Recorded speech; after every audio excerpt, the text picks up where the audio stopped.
information. It's 7:30 in the evening across India. I am Tanvi Taneja.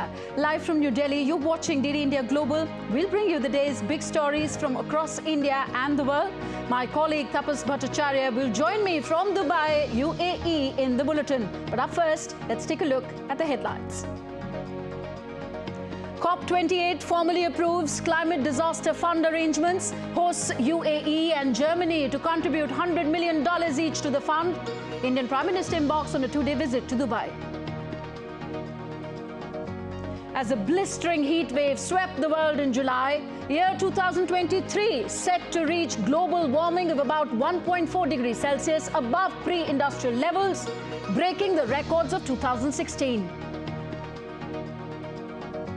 In a bid to further extend the truce, US Secretary of State Antony Blinken meets Israeli Prime Minister and President in Tel Aviv, along with Palestinian President in Ramallah. Your support from the beginning, Presidents, you personally, your delegation, and the war aims of eliminating Hamas and securing the release of our hostages. And United Nations Deputy Secretary General hails India as a champion of South-South cooperation, highlights the nation's exemplary leadership in addressing global challenges.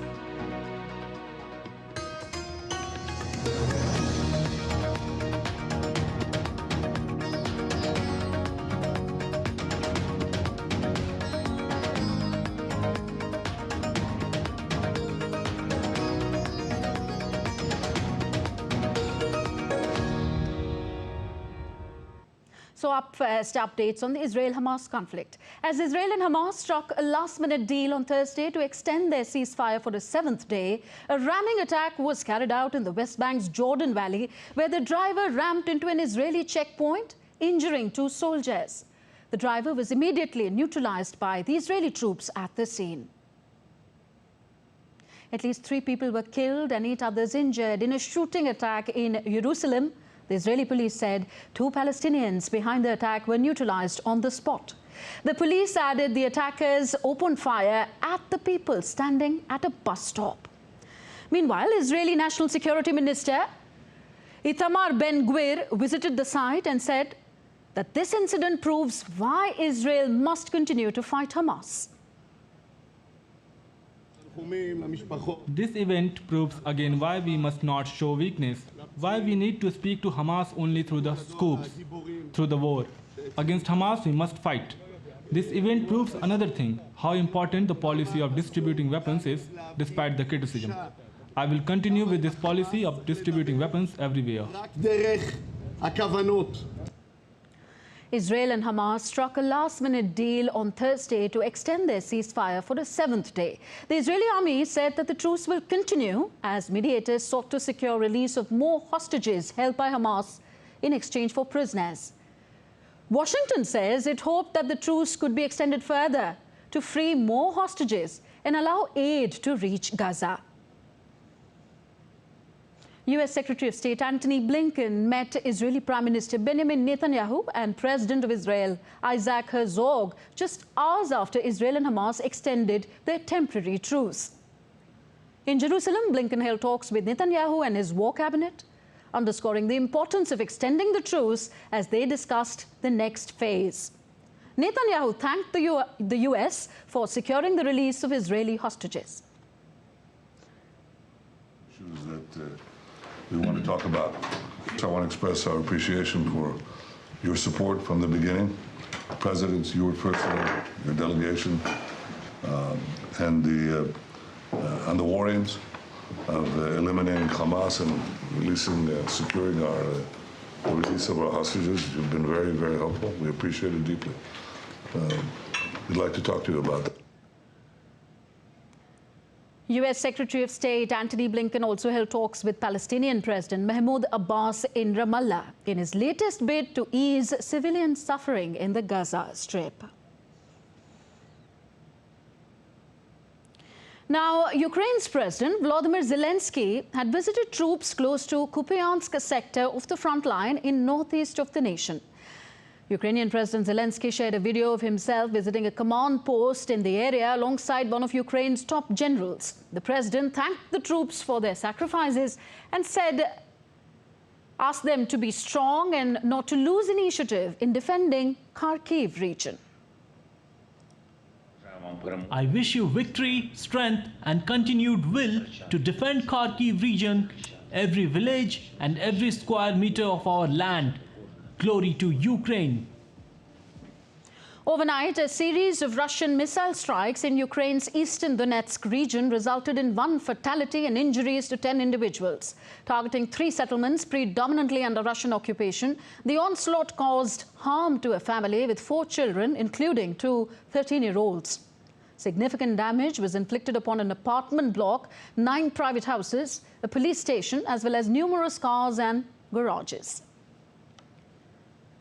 Meanwhile, Russian Foreign Minister Sergei Lavrov is attending the Organization for Security and Cooperation in Europe's annual Foreign Ministers meeting in North Macedonia. Lavrov held talks with his Hungarian and Armenian counterparts on the sidelines of the summit. US Secretary of State Antony Blinken is also attending the 57-member organization's meet. The Russian presence at the meeting sparked a rift with Baltic nations, Poland and Ukraine refusing to attend. Bulgaria prevented Lavrov from flying over its territory on his way to the meeting. Now, Austria has said that while it understands the emotions behind the boycott, OSCE meetings are necessary for dialogues during these difficult times. I fully understand that, and I fully emotionally also understand Ukrainian friends which have decided not to come. But I believe this is still an organization which we need, not only for concerning the relations which are extremely difficult with Russia, but for Central Asia, for the Southern Caucasus. So we need this platform for dialogue. And now let's head to Dubai. COP28 has formally approved climate disaster fund arrangements where hosts UAE and Germany are leading fund contributions with a $100 million pledge. Other countries are also promising to contribute heavily to the fund, including Britain and the United States. My colleague Tapas Bhattacharya is in Dubai. He gives us more on what's making news at the COP28. Tapas, do you see these financial commitments providing a big signal to climate change efforts worldwide? Okay, Tapas is unable to join us at the moment. So. The 28th session of the Conference of Parties, COP28, is underway in Dubai. So COP27 President Sameh Shoukry handed over the gavel to COP28 President Sultan Al Jaber. The nearly 2-week-long summit will look to address some of the most pressing issues related to what experts say is a rapidly accelerating climate crisis.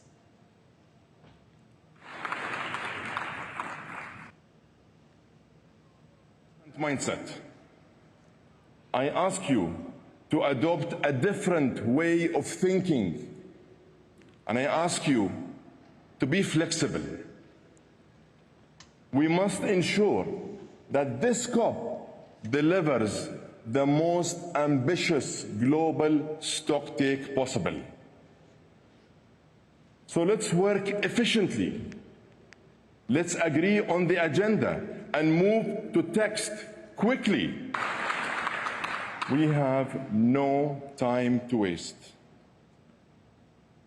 Ahead of his visit to the UAE for COP28, Indian Prime Minister Narendra Modi in his departure statement said that India has always laid emphasis on climate action, even while pursuing social and economic development in the country. Prime Minister Modi in his departure statement said, and I quote here, "In keeping with our civilizational ethos, India has always laid emphasis on climate action, even as we pursue social and economic development. During our G20 presidency, climate was high on our priority. The New Delhi Leaders' Declaration includes numerous concrete steps on climate action and sustainable development. India has walked the talk when it comes to climate action. Our achievements in different sectors such as renewable energy, energy efficiency, afforestation, energy conservation, mission life, that's lifestyle for environment, are testament to the commitment of our people towards Mother Earth." So that was Indian Prime Minister Narendra Modi's departure statement as he has embarked on a two-day visit to Dubai for the COP28 summit. Meanwhile, countries at the COP28 summit have agreed on a deal for a disaster fund to help nations reeling from damages caused by the climate crisis. Both the UAE and Germany will contribute $100 million to the fund. The United States of America will contribute $17.5 million. Japan has pledged $10 million. Whereas the UK has decided to contribute about $80 million to this fund. So let's go try and connect with our colleague in Dubai covering the COP28 summit, Tapas Bhattacharya. Tapas, if you can hear me, so we have given the detail to our viewers about these climate fund agreements by different nations. Do you see that these funds will provide further fillip to climate action worldwide? Absolutely, without an iota of doubt. This is expected to give a major flip to the COP28, and especially when it comes to a climate protection and environmental protection regime. And we remember Prime Minister Narendra Modi earlier also has mentioned this fact. In fact, India has been working on a green climate fund and green budget altogether. In fact, more than 3,700 crore has been earmarked exactly for that. And now Prime Minister Narendra Modi, if we move to the next territory, Prime Minister Narendra Modi will be visiting UAE a short while from now, and he will be taking part in 3 major events. There will be 3 high-level side events that will take place on behalf at the same time in COP28 on the side events, and these events will be very important. Foreign Secretary Vinay Kwatra has said that India is among the very few countries which is contributing to its national commitment. In fact, India is one of those very few countries who have actually maintain its NDC targets right throughout the 2015 Paris Agreement. India submitted its enhanced NDCs, nationally determined contributions, before COP27, and also submitted a long-term development strategy to pursue our goal of net zero emissions by 2070. India is among the few large economies which are on track to meet its nationally determined contributions. Also noteworthy that in recent years, under the vision and personal guidance of Honorable Prime Minister, India has taken a leadership role in shaping the global agenda on climate and environment, including through focusing on this issue in the 2 Voice of Global South Summit organized by India, first in January this year and most recently the one earlier this month. Well, India's Minister of Environment, Forest and Climate Change today inaugurated the India Pavilion in COP28. It showcases India's commitment to fight the menace of climate change and also do its part in this particular COP28. In fact, this particular India Pavilion showcases all that in a digital mode. Let's find out in this story. So right now we are in COP28 and outside the India Pavilion. This India Pavilion showcases the work that India has done in the field of climate change as well as environmental protection. And as you can see, keeping in line with India's motto of Vasudhaiva Kutumbakam, one earth, one family, we have this particular globe that is there. Also, I can tell you this interactive system is in place where all the work that India has done so far, especially when it comes to safeguarding the planet, making sure that more renewable energy is being used, is all put in this particular system. And for agriculture, if I touch this screen, the information will come through. What about blue economy? Blue economy, you get all the information that will come through in this particular screen. Then what about India's India Cooling Action Plan? So India Cooling Action Plan is also something that if you want to know, you want to get an idea, you can find all the information here. So all the important aspect of India's G20 presidency, which leads to environmental protection and climate action and making sure that we keep up the 1.5 degrees Celsius of national determined targets that have already been done is all put in this particular place, and you can see this is done in a very aesthetic manner. The whole wall has been built showcasing India's virtue of how to safeguard the planet. And Prime Minister Narendra Modi will be coming in COP28, and he will be participating in the leadership summit. And as I mentioned, that it will be a major point for the governments to work together, and as it's mentioned, one earth, one family, one future. That is how the COP28 will work together, making sure that every stakeholder come forward to safeguard the planet, making it a greener and a cleaner one. With camera person Jack Shankar, this is Taposh Bhattacharya for TD India from Dubai.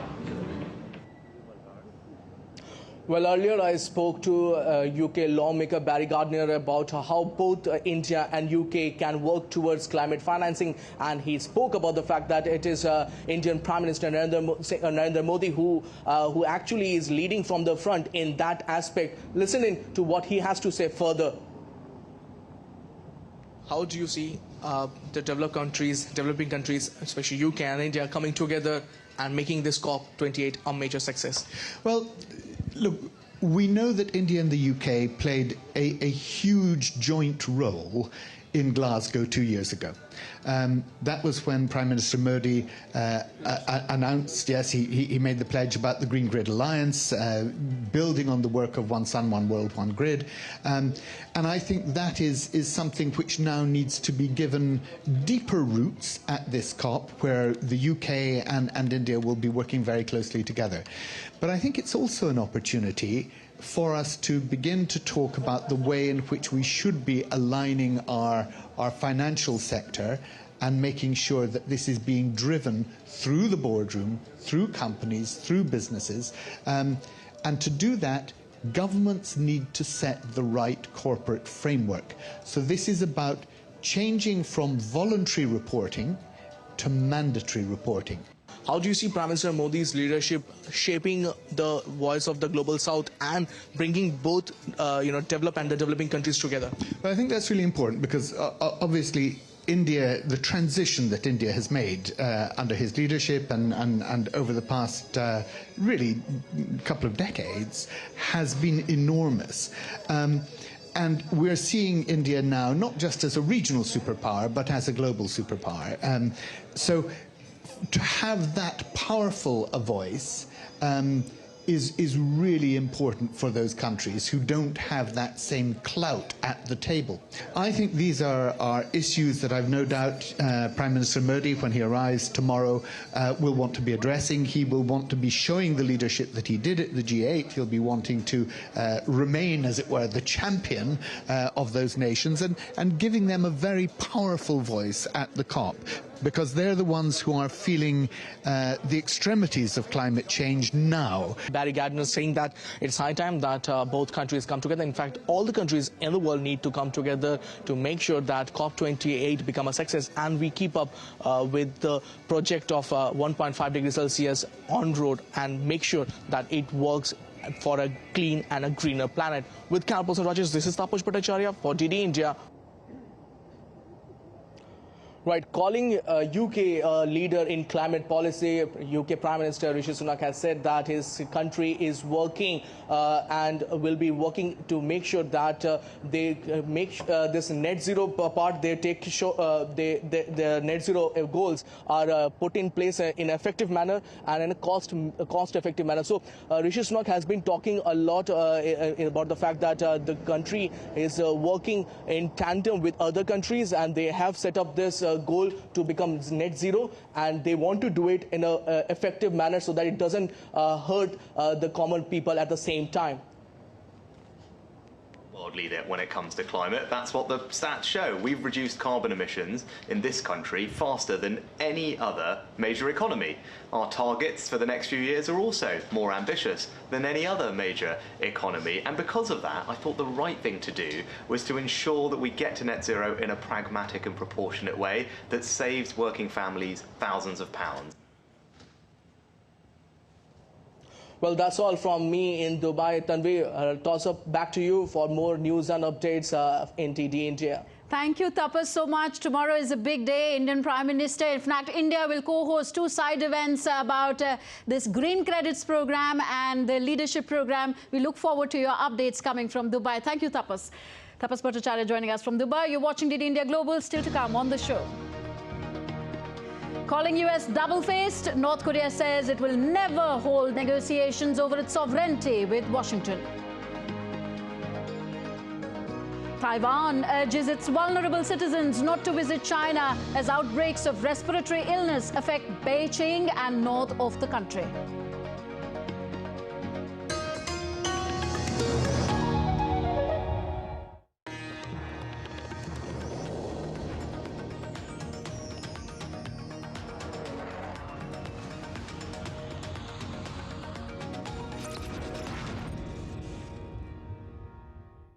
In a world that never stops, where information shapes our reality, one app stands out, helps you stay ahead of time. Introducing the DD India app, your gateway to a world of news right at your fingertips. Your most trusted source of news goes global, goes digital. Explore a world of options, top stories, live updates, in-depth analysis, and more. Stay informed wherever you are.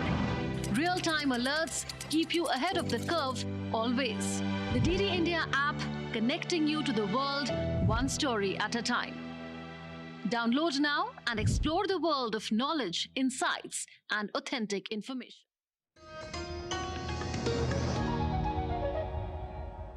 Welcome back. You're watching DD India Global. I am Tanvi Taneja. Now, as official presidency of G20 under India's leadership comes to an end today, India's Prime Minister Narendra Modi, in an editorial, wrote that this moment is to reflect, recommit, and rejuvenate the spirit of Vasudhaiva Kutumbakam, meaning the world is one family, and that was the theme of the G20 under India's presidency: One Earth, One Family, One Future.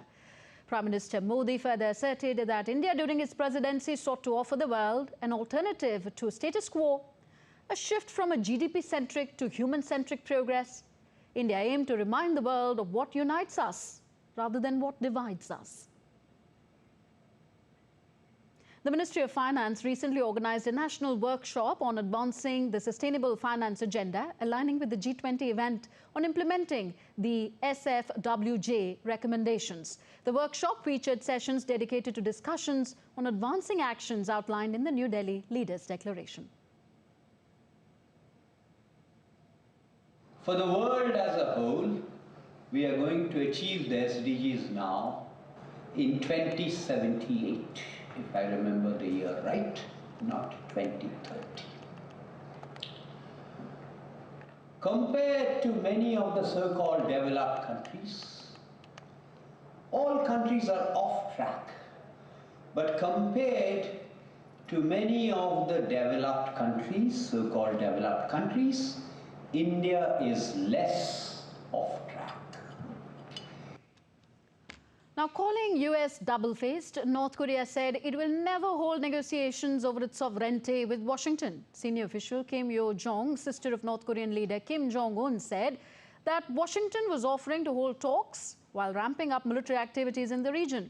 Kim Yo-jong also inspected photos of a US naval base and an air base in Japan taken by a spy satellite recently launched by Pyongyang. Now, Taiwan's health ministry is urging the vulnerable Taiwanese not to visit the mainland of China as outbreaks of respiratory illness affect Beijing and the north of the country. DD India's Andrew Wood reports from Hong Kong.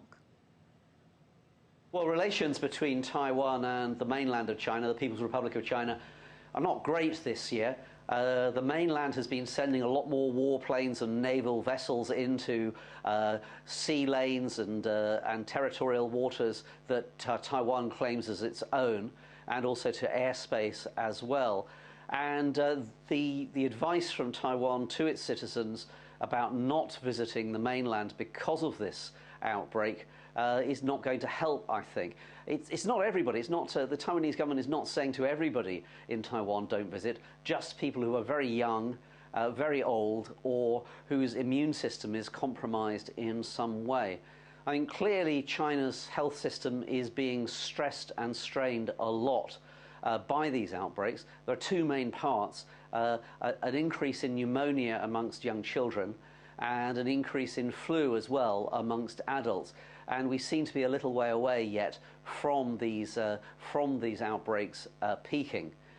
In the meantime, there's criticism of Taiwan's measures or advice. Some doctors have said, look, this is not the way that you prevent respiratory illnesses spreading around the world, and suggesting or hinting that Taiwan might be acting more for political reasons than for health reasons in saying these things.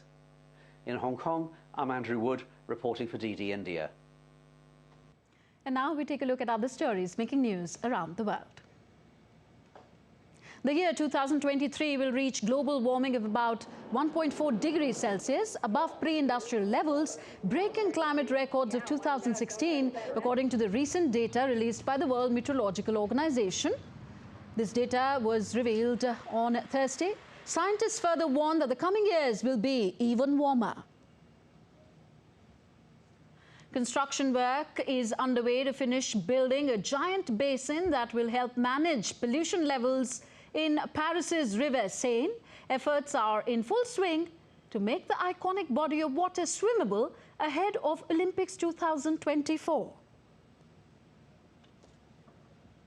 And the United Nations Deputy Secretary General Amina Mohammed has hailed India as a champion of the South-South cooperation. She said that India has brought to life the philosophy of Vasudhaiva Kutumbakam, that is, the world is one interconnected family. UN Development Partnership Fund exemplifies this global commitment. India has long been a champion of South-South cooperation and the global pursuit of the SDGs, bringing to life its philosophy of Vasudhaiva Kutumbakam, the world as one interconnected family. South-South cooperation not only distinguishes the India UN Partnership Fund, but it also demonstrates the remarkable achievements that countries and the UN can accomplish when working together with developing nations across multiple SDGs. And now, as we wind up this edition of DD India Global, let's give you the Christmas flavor from Italy. The Christmas season has begun in the gardens of Villa Real in Monza, Italy, with the mesmerizing colorful light display. Visitors explored the fascinating creatures and lighted trees. The multi-sensory exhibition based on wonders, myths and legends of the royal gardens will be open until January the 7th.